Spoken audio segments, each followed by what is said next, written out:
to A Home to Love. My name is Delina. Today, we're in the kitchen. I'm going to show you a recipe that's going to wow your family and guests, that's easy, that tastes amazing if you're a cheese lover. We are going to make a beggar's purse or a brie en croûte.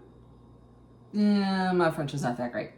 It is a puff pastry wrapped brie with a preserve or raspberry fruit preserve on top with nuts if you choose, warmed up in the oven to golden brown and gooey and served warm with crackers. So let's get started.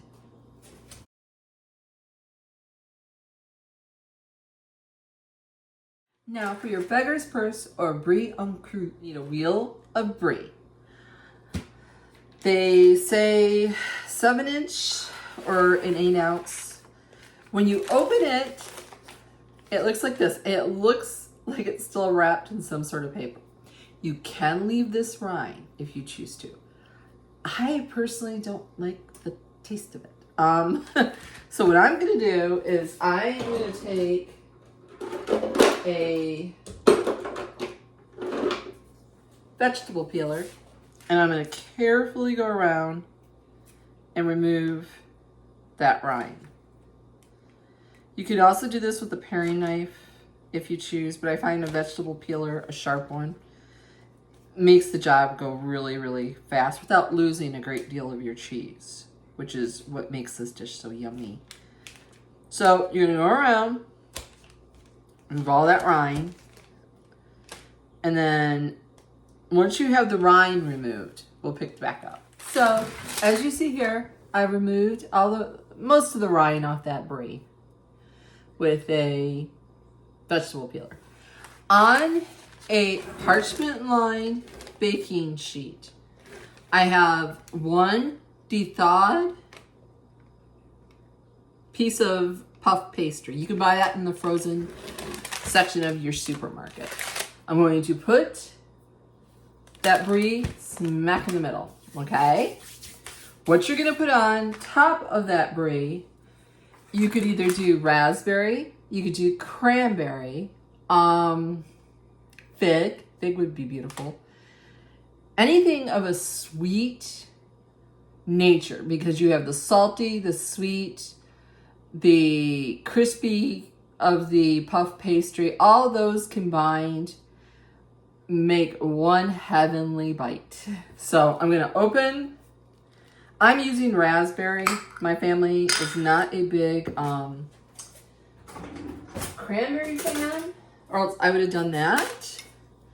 I'm gonna take that raspberry preserves and I am gonna spoon it generously, because we like this part, over that brie.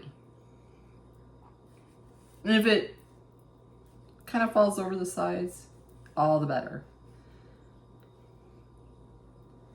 And that's what we have there. Now, I'm going to take some cinnamon and I am going to sprinkle some cinnamon over that. You don't have to, but it's one of the things that we like in our family. I have some pecans or pecans, depending on what part of the country you're in. We kind of like those whole, but I kind of like break them up in just big chunks over the brie. Now you could use almonds. You could use any nut really of your choice. And it also adds an extra mouthfeel with the nuts. You could omit those if you chose. You could put thyme on here. Rosemary would be another herb that would be fantastic on this. I'm just going to do just a little bit on the top. Like I said, our family likes sweet things. Now, a lot of people will tell you cut it in a circle so you can fold it over and seam side down. I do a different version. I like to do a little extra, like no surprise there. Especially in presentation. We eat with our eyes first. So I'm always about how pretty can I make it before it's devoured. I'm going to take a knife and I am going to cut some, let me see if I can get down here a little bit. Okay. I'm going to cut almost like a triangle, with the triangle part being towards the brie in the middle of each of these sections. And what that is going to do is help me fold it up. So you'll see here, carefully sectioning it off and bringing it up. In fact, I want the middle parts first. So those triangle parts.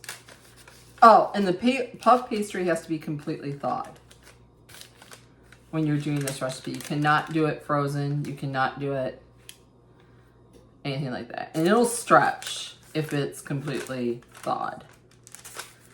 My knife is not very sharp. So I'm going to bring that all the way around and up.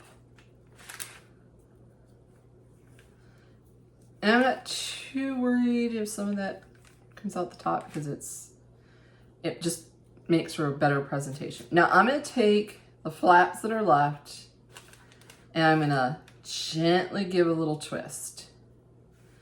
And then I'm going to bring them up and kind of pinch them. And I'm pinching all that puff pastry, just sealing all that goodness. But you know what? If it leaks out, I don't really care. I think it looks pretty when it does that. So, twisting those little corners, bringing it up, pinching it all in, twist, and up.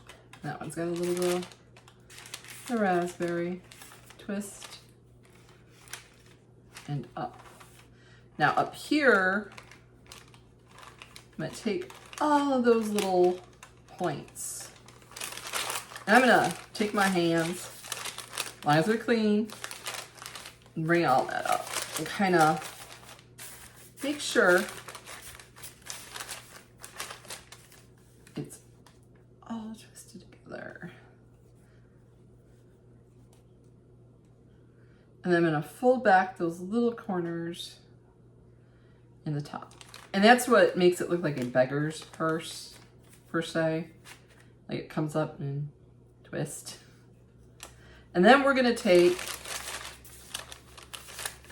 there we go, a dish, an egg.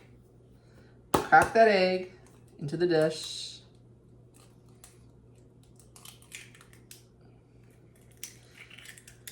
Toss it in my sink. Add a little water or a little milk, and you're going to make an egg wash with this. I'm going to take my little fork.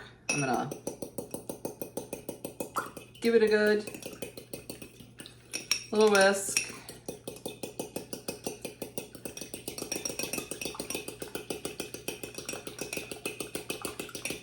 Till it's all combined.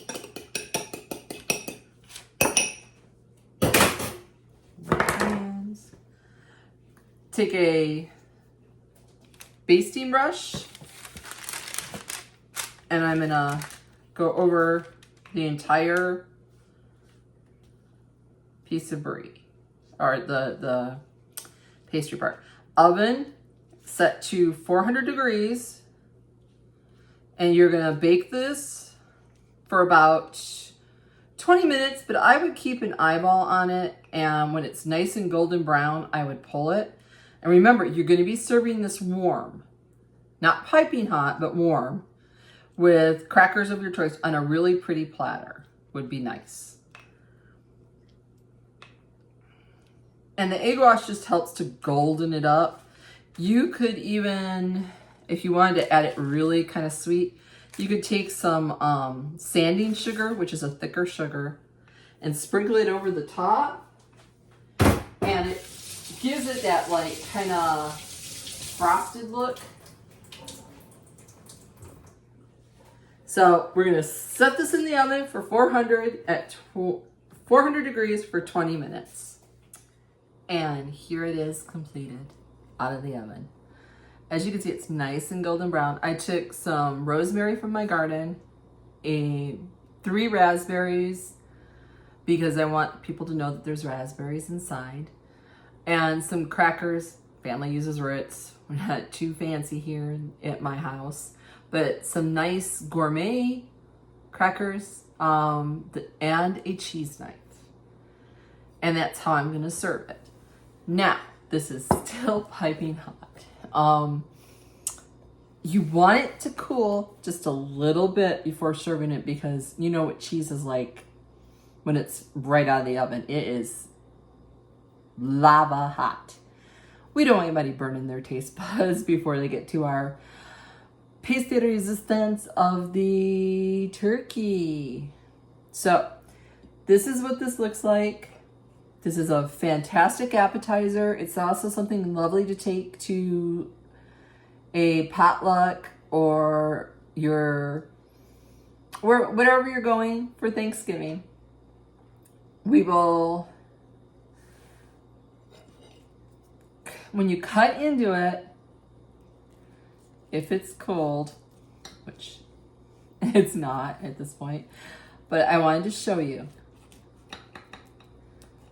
Cut into it. I'm going to take a little piece.